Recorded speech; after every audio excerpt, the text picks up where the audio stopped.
Salut les amis, c'est Mathieu, Ma Vie Immobilier. Pourquoi et comment investir dans l'immobilier?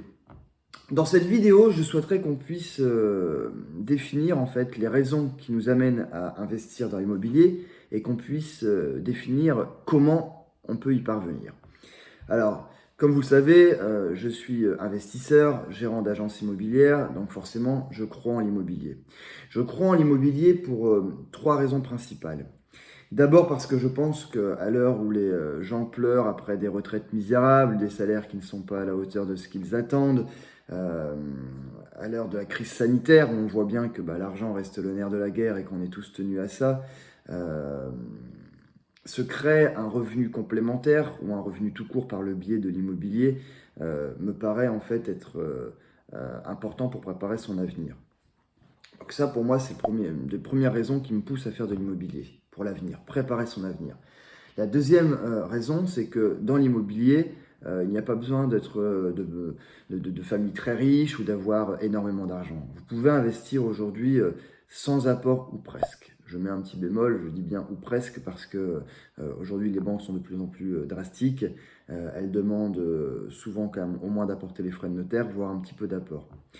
Mais en réalité, avec très peu d'argent, vous pouvez investir en immobilier. On le reverra par la suite, mais c'est surtout votre situation qui compte. Ma troisième raison qui me pousse aujourd'hui donc à investir en immobilier, c'est une raison qui est fondamentale. On est aujourd'hui de plus en plus nombreux sur Terre. On est aujourd'hui de plus en plus nombreux en France. On a un besoin de plus important en termes de logement et on voit bien qu'on ne construit pas suffisamment vite pour pallier aux besoins des Français et des habitants d'ailleurs du monde. Donc tout simplement en fait, comment un marché pourrait s'effondrer si à un moment donné en fait on a un besoin qui n'est pas répondu suffisamment par l'offre. Donc moi je crois beaucoup en l'immobilier, je ne vois pas pourquoi l'immobilier se casserait la figure à l'heure où on a un besoin en tout cas toujours plus important de logement. Donc ça, ce sont les trois grandes raisons aujourd'hui qui me poussent à vouloir investir dans l'immobilier. Et quand j'investis dans l'immobilier, en fait, je regarde trois piliers qui sont très importants à mon sens. Le premier, c'est celui de la plus-value. On fait une belle affaire quand on achète, pas quand on vend, quand on achète. Si vous achetez correctement aujourd'hui, il y a fort à parier que dans 10 ou 15 ans, vous vendrez plus cher. On pense toujours que le marché va s'écrouler. Alors certes, le marché connaît est parfois régulé, mais comme tout marché, comme le marché de la bourse, comme d'autres marchés. Et si vous regardez bien en fait nos aînés, quand ils ont acheté il y a 30, 40 ou 50 ans, on est quand même sur de la pierre qui a pris beaucoup, beaucoup, beaucoup de valeur. Je ne vois pas pourquoi en fait cela viendrait s'inverser dans les années à venir, même si encore une fois, il est bien évident qu'on aura parfois en fait des baisses de prix. Hein. On est en pleine crise sanitaire, donc je suis d'ailleurs convaincu que dans un an ou deux, en fait, les prix viendront régresser légèrement, mais sans doute pour repartir à la hausse dans quelques années. Donc la plus-value pour moi, quelque chose de très important. Il faut savoir bien acheter. La deuxième raison, c'est la capitalisation. Aujourd'hui, quand vous achetez un bien que vous mettez à la location, le locataire va vous payer un loyer. Ce loyer va vous permettre de rembourser une mensualité. En contrepartie du remboursement de cette mensualité, vous allez acquérir chaque mois des briques, des bouts de mur, des bouts de toit, etc. Enfin voilà, en tout cas, chaque mois, votre bien vous appartient en fait de plus en plus. Quand vous l'achetez et que vous empruntez à 100%, en réalité, il appartient plus à la banque qu'à vous. Mais chaque mois, en fait, à force de rembourser votre prêt, vous allez capitaliser sur ce bien qui va vous appartenir de plus en plus jusqu'à terminer votre emprunt et là, il vous appartiendra totalement. Le troisième pilier que je regarde, c'est la rente, ce qu'on appelle le cash flow. Quand vous achetez un bien immobilier, veillez à au moins avoir un cash flow nul. Qu'est-ce que ça veut dire? Ça veut dire que demain, quand vous investissez dans un bien, il peut vous rapporter de l'argent, il peut ne rien vous rapporter ou il peut vous coûter. On l'a vu, on vient de le voir à l'instant, le loyer sert à payer une mensualité, mais attention, il y a les impôts, il y a les charges, il y a les travaux, il y a l'entretien, l'assurance, etc. Quand vous avez un cash flow nul, ça veut dire que votre bien vous coûte zéro. Ça veut dire qu'une fois que vous avez payé toutes vos charges et votre mensualité, vous n'avez pas à sortir d'argent. Alors, il faut être très clair là-dessus. Il y a beaucoup d'investisseurs qui cherchent aujourd'hui à avoir un cash flow positif. On sera souvent sur des opérations dans des moyennes, voire des petites villes, dans des opérations entre guillemets plus risquées, moins liquides en cas de revente. Alors que si vous allez vous lancer dans une opération qui vous coûte un peu d'argent, vous serez sans doute dans des opérations plus patrimoniales, dans donc des plus grandes métropoles, avec des biens qui se revendraient beaucoup plus facilement. Bon voilà, tout a un coût, et le fait demain d'investir dans un bien avec une faible rentabilité vous assurera en fait d'autres points positifs, et le fait d'investir dans un bien avec une forte rentabilité peut-être présentera d'autres inconvénients. En tout cas, voilà. 3 piliers qui pour moi sont essentiels pour investir dans l'immobilier et qu'il faut absolument que vous puissiez regarder avant d'investir en immobilier, c'est la plus-value. Est-ce que j'achète bien? Est-ce que je pense que je pourrais revendre mon bien plus cher que je ne l'ai acheté? La capitalisation. Je vais trouver un locataire qui va me verser X euros de loyer, qui va me permettre en fait de devenir de plus en plus propriétaire de mon bien. Et la rente, donc ce qu'on appelle en anglais le cash flow. Alors, aujourd'hui, voilà, moi, l'immobilier, je pense que c'est même plus une question à se poser. Pourquoi investir en immobilier? Aujourd'hui, c'est quand même très démocratisé. Vous voyez des formations et des conférences à ce sujet de partout. Je pense qu'aujourd'hui, si d'ailleurs vous me regardez, c'est que vous êtes convaincu qu'il faut investir en immobilier pour plein de raisons qui vous seront peut-être propres. Mais en tout cas, je pense que c'est un moyen accessible, faisable, possible pour en tout cas préparer sereinement son avenir. Alors maintenant, à vous de définir quel est votre projet. Aujourd'hui, moi, si j'investis dans l'immobilier, c'est pour me créer du revenu complémentaire. C'est peut-être parce que je suis chef d'entreprise. Donc, s'il m'arrive quelque chose demain et que ma boîte ne tourne plus, ça me permet aussi voilà, de voir l'avenir plus sereinement. Peut-être que vos raisons seront différentes. Posez-vous malgré tout la question pourquoi vous voulez le faire. Parce que le faire, vous pouvez le faire, mais après, il faut savoir pourquoi vous voulez le faire. Alors, qu'est-ce qu'il faut faire aujourd'hui avant d'investir? C'est pareil, comme je viens de vous le dire à l'instant, le faire, on peut le faire. Il faut, mais malgré tout, pour le faire, il faut se blinder de différentes choses. Un des premiers points pour moi, lorsqu'on veut investir dans l'immobilier, c'est déjà être déterminé à le faire. Regardez cette vidéo, c'est bien, mais c'est pas en regardant cette vidéo que vous allez acheter de l'immobilier.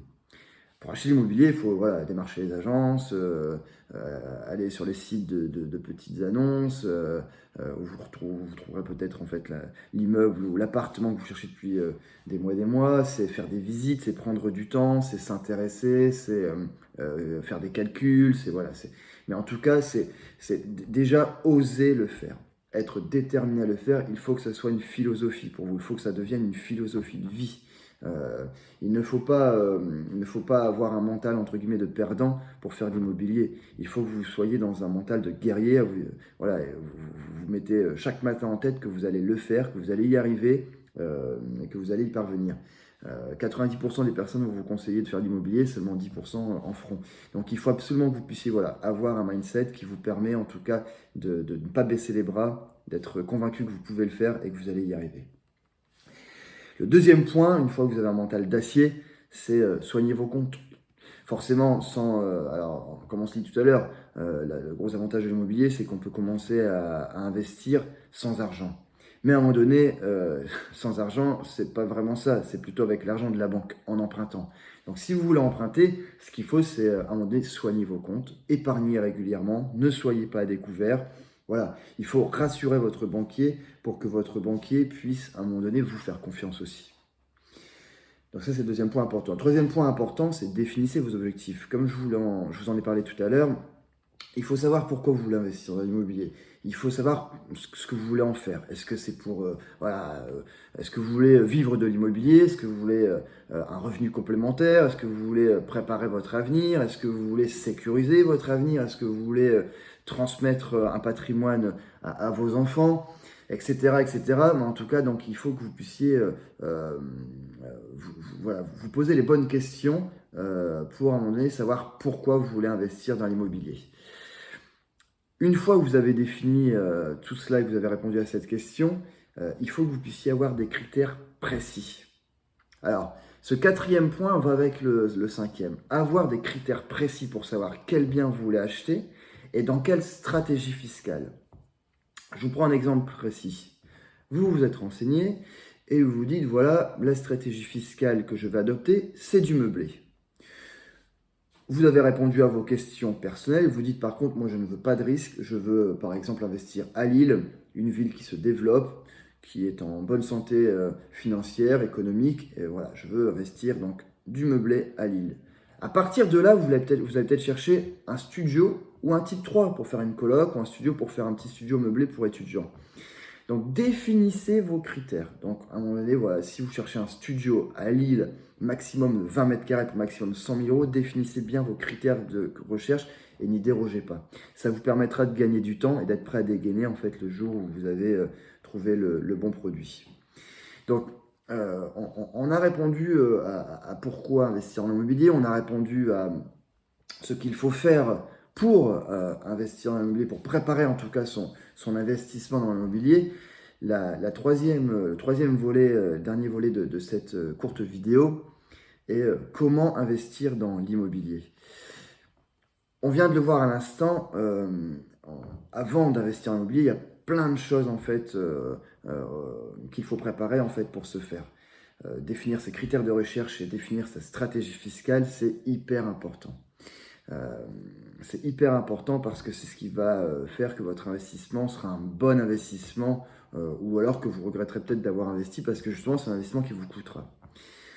Comment investir dans l'immobilier? Dans un premier temps, donc la recherche de biens, comme on se l'est dit, en ayant des critères précis, très sincèrement, se fait souvent sur Internet. Dans mon agence immobilière, on le voit bien, quasiment 100% des demandes entrantes des acquéreurs potentiels viennent d'Internet. On a très peu aujourd'hui de passage agence, tout se fait via Internet. On a des demandes en fait de personnes qui nous envoient des emails, on a des appels à la limite par téléphone, mais les gens ne se déplacent plus. La recherche de biens. La recherche de biens. Ça paraît tout simple, on se dit voilà, le jour où on va investir, ben voilà, on va se mettre sur le bon coin pour ne pas le citer, et puis on va aller trouver ce qu'on cherche. Dans un marché actuel qui aujourd'hui est assez tendu, et même plutôt très tendu, c'est-à-dire que aujourd'hui en économie vous avez l'offre et vous avez la demande. L'offre à un moment donné ce sont les biens à la vente ou à la location, et la demande ce sont les acquéreurs potentiels, les locataires potentiels. Aujourd'hui en fait on a beaucoup plus de demandes que d'offres. C'est-à-dire que concrètement, pour schématiser les choses, pour un bien à la vente, on va avoir 3 acquéreurs, par exemple. Ça veut dire quoi? Pourquoi je vous explique ça? Ça veut dire qu'aujourd'hui, en fait, si vous voulez trouver en fait en plus la perle rare, il va falloir vous lever de bonne heure et puis faire ce qu'il faut. Alors, rien n'est impossible, comme vous le savez, c'est une de mes phrases fétiches, rien n'est impossible. Vous pouvez tout à fait trouver le bien qui va correspondre à vos critères de recherche et qui répondra à ce que vous voulez faire.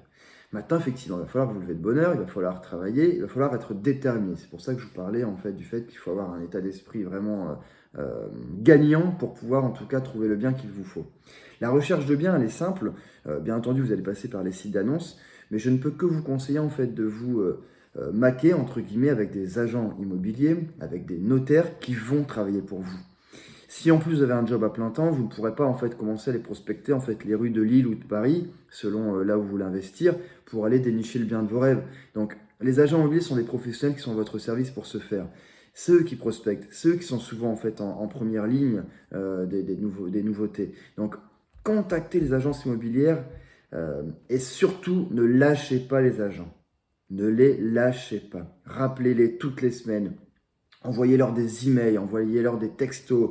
Voilà, ça vous permettra de prendre la température du marché, de rester en contact avec eux. Mais voilà, soyez en tout cas offensif sur votre recherche et soyez vraiment proche des agents qui recherchent pour vous. Une fois que vous avez en fait trouvé le bien qui correspond à vos critères de recherche, vérifiez bien avec un comptable que ce bien va répondre pleinement à votre stratégie fiscale. C'est hyper important également. Je vous dis ça parce que si demain vous avez défini par exemple de faire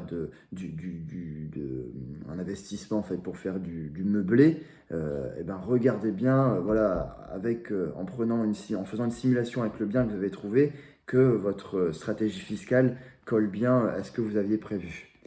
Voilà.